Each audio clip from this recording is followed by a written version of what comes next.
আজকে আমি মাধ্যমিক পরীক্ষার জন্য ভারতের ভূগোল থেকে কিছু গুরুত্বপূর্ণ প্রশ্ন ও উত্তর নিয়ে এসেছি। চলো প্রথম প্রশ্নে যাই। ভারতের দক্ষিণতম স্থলবিন্দুর নাম কি? প্রশ্নটা অত্যন্ত গুরুত্বপূর্ণ।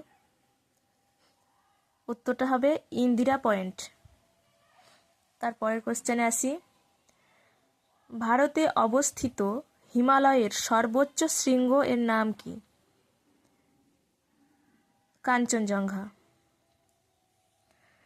তারপরে ভারতের বৃহত্তম মিষ্টি জলের হ্রদের নাম কি?